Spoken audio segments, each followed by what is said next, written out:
mercedaria para que la Orden Trinitaria estemos presentes y colaboremos a la hora de desarrollar aspectos y puntos de vista conjuntos en el Observatorio de la Cautividad y de afrontar ilusiones, actuaciones y proyectos comunes. Símbolo, sin duda, de que formamos parte de una única tradición redentora dentro de la Iglesia. Para afrontar esta charla sobre persecución religiosa y diálogo interreligioso, quisiera comenzar con un texto bíblico que quizás nos pueda ayudar a tener una visión diferente o, en definitiva, más clara. Sería presuncioso perdernos en análisis hermenéuticos o puntos de vista milagrosos para solucionar un tema que aumenta cada vez más, como el de los cristianos perseguidos.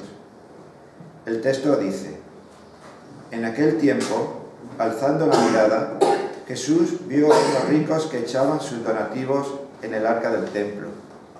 Vio también a una viuda pobre que echaba 2 moneditas, y dijo: de verdad os digo que esta viuda pobre ha echado más que todos, porque todos estos han echado como donativo lo que les sobraba.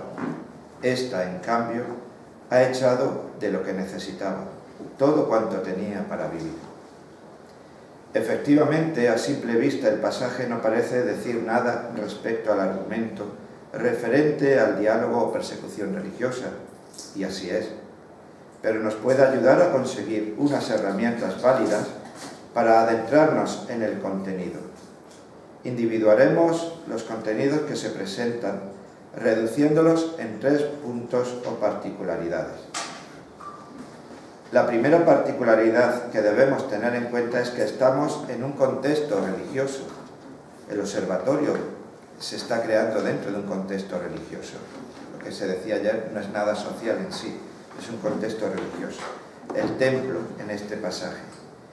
La acción se desarrolla en un lugar de culto, un espacio donde la persona se encuentra con Dios, se relacionaba con la divinidad y también donde se realizaban las disputas y las enseñanzas rabínicas. Podríamos decir un lugar de diálogo sobre la religión.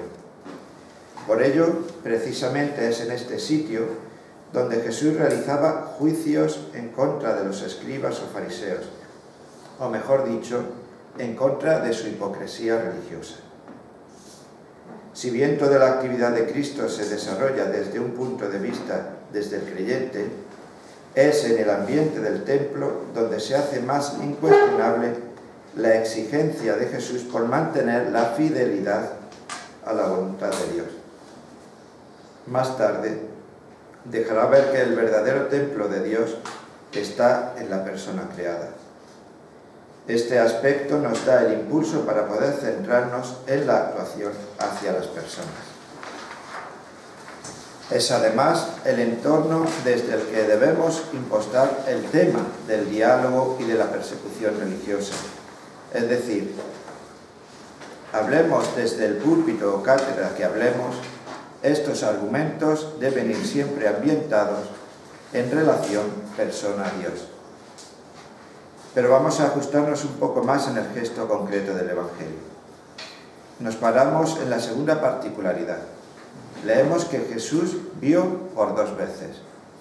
Levantando la mirada vio a los ricos y luego vio a la viuda pobre. Ver es el verbo que encuadra toda la acción. Recordemos que en el atrio de las mujeres que había en el templo se encontraban 13 cepillos que llamaban trompetas por el diseño que tenían. El dinero de cada trompeta estaba destinado a una ayuda diferente, cada uno servía para un fin concreto. Por tanto, y esto es importante dentro del observatorio de la cautividad, es importante saber dónde situarse para poder ver unas cosas u otras. Según el lado en el que nos coloquemos, se podrán ver unos cepillos u otros. Nosotros entendemos que Jesús se colocó en un sitio donde controlaba la acción concreta que estaba desarrollándose y que Él ha descrito. Es decir, decidió colocarse en un lugar preciso en función de lo que quería ver. Ya empezamos a descubrir herramientas que nos ayudarán a trabajar el tema de la persecución y del diálogo religioso. En función del lugar desde donde miremos, veremos unas cosas u otras, unas alternativas u otras. Es primordial tener claro desde dónde estamos mirando. En este pasaje, para potenciar el sentido de observación y la veracidad que procede de ello, no existe otro diálogo que el de mirar, ver. La viuda, a diferencia de otros personajes evangélicos, donde los necesitados se dirigen directamente a Jesús o él mismo entabla ciertas conversaciones, en este caso no hay diálogo entre la viuda y Jesús. La viuda no habla, solo realiza un gesto que supera toda conversación. Podríamos decir que su voz es su gesto. Por ello, en este pasaje es indiscutible la importancia de la observación. Hay que saber dónde situarse para poder ser un buen observador. La tercera y última particularidad que extraemos del texto y que puede seguir ayudándonos en nuestro análisis de persecución y diálogo religioso es el de la ofrenda de la viuda. Jesús no se fija en el rostro, en el nombre, o ni siquiera en una descripción de la persona. Lo que le llama la atención es la ofrenda de la viuda. Ofrenda que es caracterizada por la donación de la titularidad, de la totalidad, es decir, la entrega total. Ella lo da todo, no se reserva nada, y lo da en el templo y para el templo. Con ello se describe que lo entrega todo a Dios. Y Jesús, que es Dios, se fija en ello, se da cuenta y lo acepta, poniéndolo y proponiéndolo como ejemplo. Impulsados por lo que nos describe este pasaje, es el momento de introducirnos en nuestro tema y lo hacemos a partir de una serie de cuestiones que nos ayuden a encontrar sus respuestas.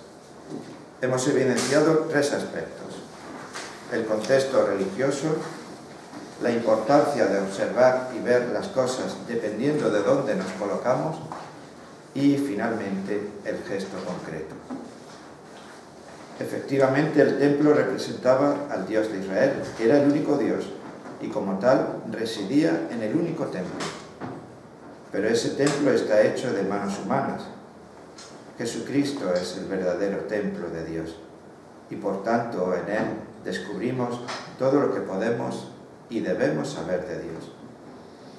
Recordamos cómo a la entrada de Jesús en Jerusalén se le aclamaba: bendito el que viene en el nombre del Señor.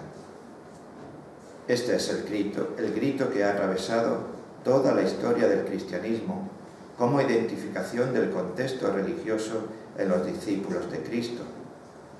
Los discípulos de Jesús salen de sí mismos para ir en nombre del Señor. Los discípulos de Jesús deben ser recibidos como los que llegan en nombre del Señor.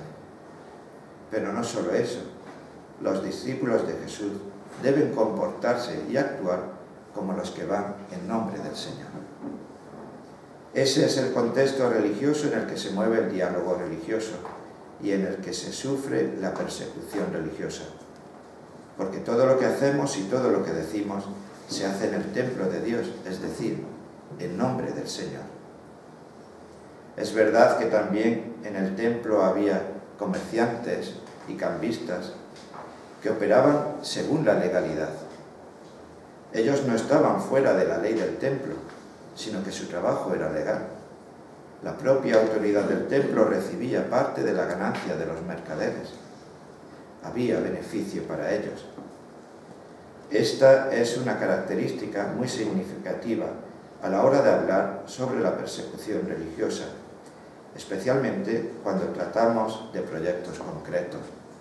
Lo explicamos. La realidad en la que se mueven las dos órdenes redentoras, trinitarios y mercedarios, está delimitada por las propias obras, o al menos deberían estarlo. Obras sociales y de carácter misericordioso que como discípulos de Jesús nos dirigimos a los más necesitados. Pero estas actividades y obras son nuestras obras. Invertimos mucho personal, tiempo y dinero para trabajarlas y desarrollarlas. En la mayoría de los casos se encuentran en nuestras propias casas y en nuestro propio contexto. Esto es positivo y bueno, pero en el campo de la persecución religiosa las circunstancias no son las mismas. Ni los proyectos que realizamos, ni las ayudas que ofrecemos son acometidas en nuestras propias realidades o contextos. Normalmente no estamos presentes en estos espacios de vivencia cristiana. Difícilmente sufrimos persecuciones sangrientas como la de muchos cristianos. La persecución religiosa en la vida y carisma de los trinitarios y mercedarios tienen unos aspectos muy diferentes a los que encontramos en las obras sociales o de desarrollo. No podemos caer en el error de confundirlas o identificarlas desde un mismo argumento. La habitual frase de «si no estamos allí, ¿por qué vamos a hacer algo? Vamos a ayudar ante a los nuestros» es la que define esta confusión. La fidelidad al carisma recibido nos obliga a diferenciar el contexto social del contexto de persecución religiosa. Los dos son válidos, pero los dos son diferentes. Efectivamente, el entorno religioso-social en el que se encuentran nuestras actividades y apostolados es el que va marcando y configurando nuestro motivo de existencia, pero el contexto en el diálogo y persecución religiosa es el que marca y configura nuestra fidelidad como orden. No se puede prescindir de ninguna de las dos realidades. Nosotros debemos sentir, como los mismos cristianos perseguidos, que las obras que hemos realizado también nos la quitan, o nos la bombardean, o nos aprisionan, aunque no estemos allí. Pero sabemos que a diferencia de las obras sociales, que tendrán cierta continuidad, quizás los proyectos que hagamos en estas tierras de persecución serán destruidos o arrebatados, ya que eso es lo mismo que les pasa a la Iglesia perseguida, que sí está presente en estos países. Es necesario que nos sintamos perseguidos. De esta forma nos identificamos con ellos mismos y con lo que les pasa. Somos, al igual que ellos, cristianos oprimidos. No podemos decir que los conocemos si no compartimos con ellos. Para concluir este argumento podemos hacernos unas cuestiones.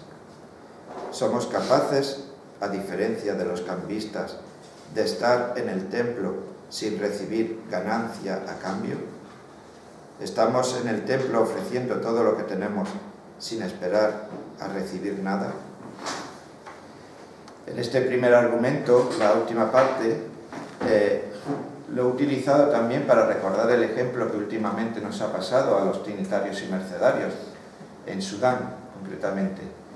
Nosotros inauguramos hace ya, creo que 7 o 8 años, una granja escuela para niños esclavos que habíamos comprado, niños cristianos esclavos que habíamos comprado. Y se construyó una granja escuela de acogida para estos niños, 166 niños. Estuvo el anterior general mercedario y nuestro general trinitario inaugurando la granja escuela en Jartum, conjuntamente con el cardenal de Jartum. Pues este año el gobierno nos ha quitado la granja escuela.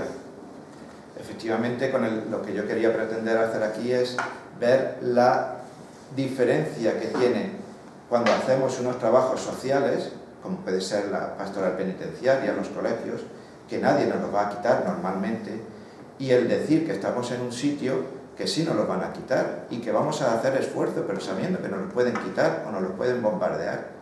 Eso nos ayuda, no es una pérdida, todo lo contrario, nos ayuda a padecer como los que están allí, que les sucede cotidianamente, y saber lo que significa que en estos países tampoco nosotros tenemos derechos, que porque hayamos llegado con dinero o porque hayamos llegado con una cultura occidental basada en los derechos, cuando estamos allí estamos en las mismas circunstancias y en los mismos derechos que tienen los cristianos perseguidos.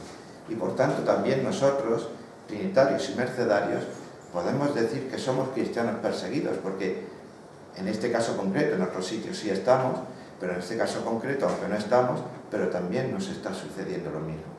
Eso, como digo, en vez de una pérdida, es un valor adquirido que tenemos que fomentarlo y tenemos que hacer crecer dentro de la misma orden, ¿vale?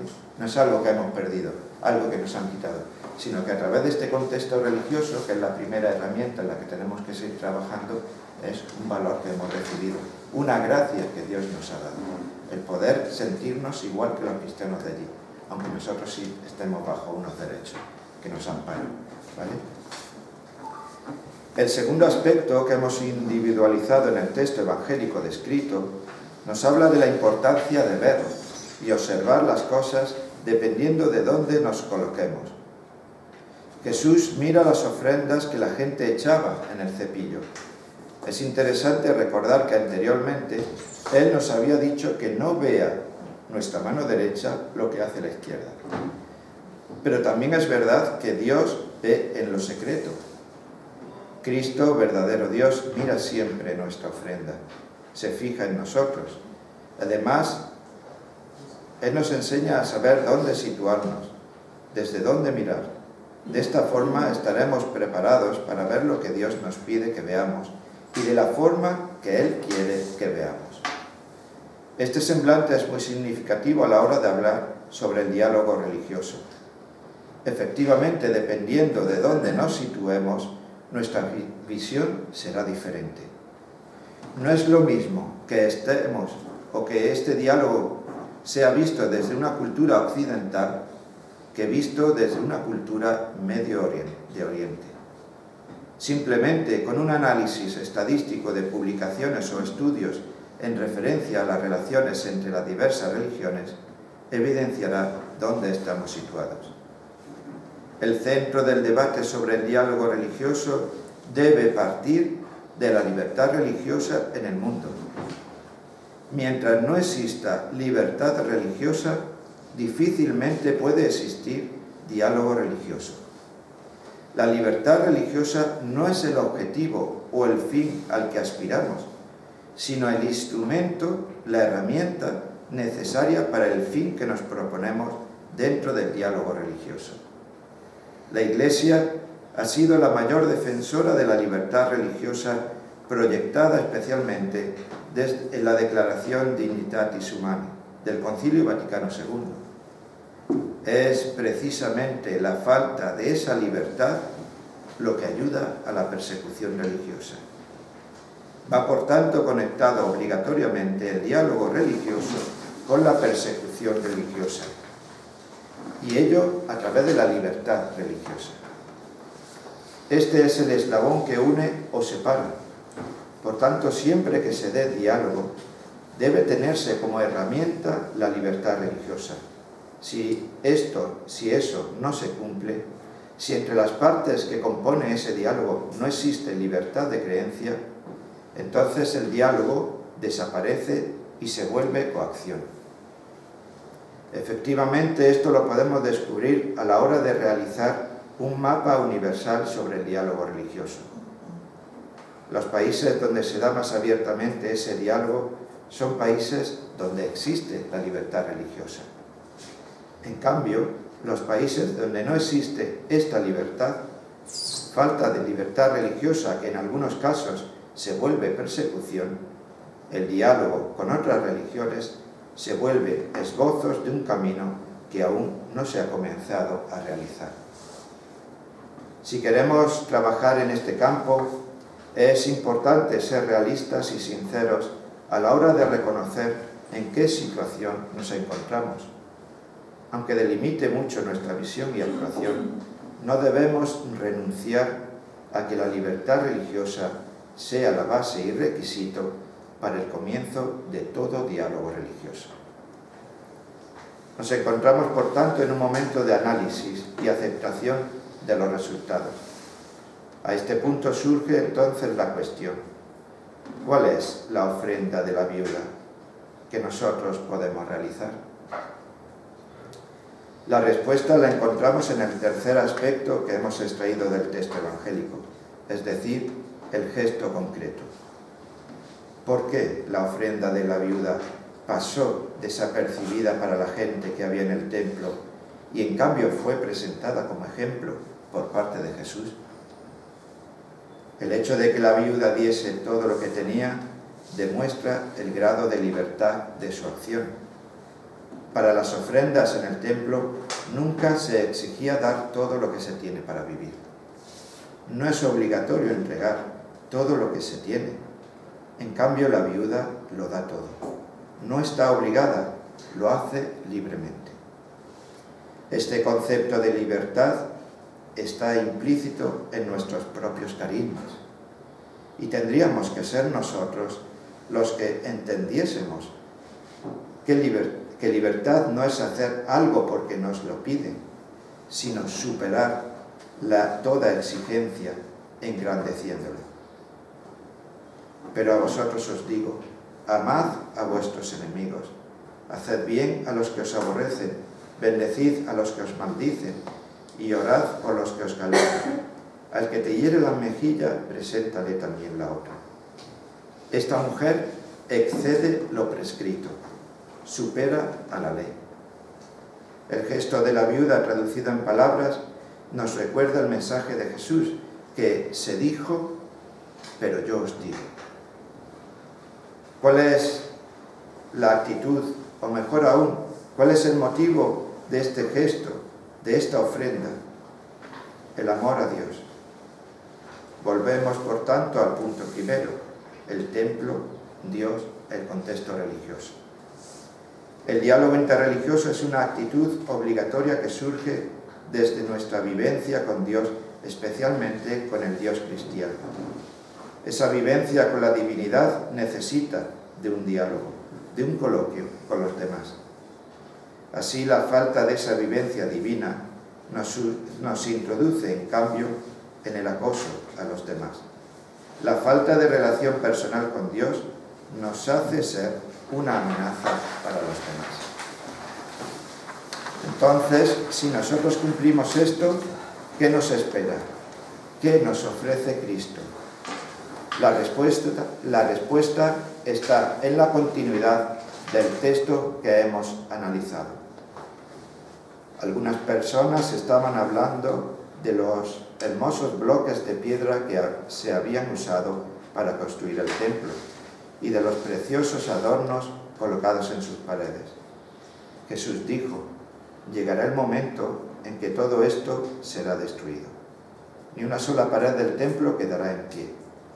Los discípulos le preguntaron a Jesús, ¿cuándo será destruido el templo? ¿Cuándo será la señal de que todo eso está por suceder? Jesús le respondió, cuidado, no os dejéis engañar. Muchos vendrán y se harán pasar por mí, diciendo a la gente, yo soy el Mesías, o ya ha llegado la hora. Pero no les hagáis caso. Ustedes oirán que hay guerras, revoluciones en otros países, pero no se asusten. Antes de que pase todo eso, habrá gente que los perseguirá y os cogerá presos. Los entregarán a las autoridades y os meterán en la cárcel. Por ser mis discípulos os llevarán ante los gobernadores y los reyes para que os castiguen. Esa será una oportunidad para que habléis de mí. Muchas gracias.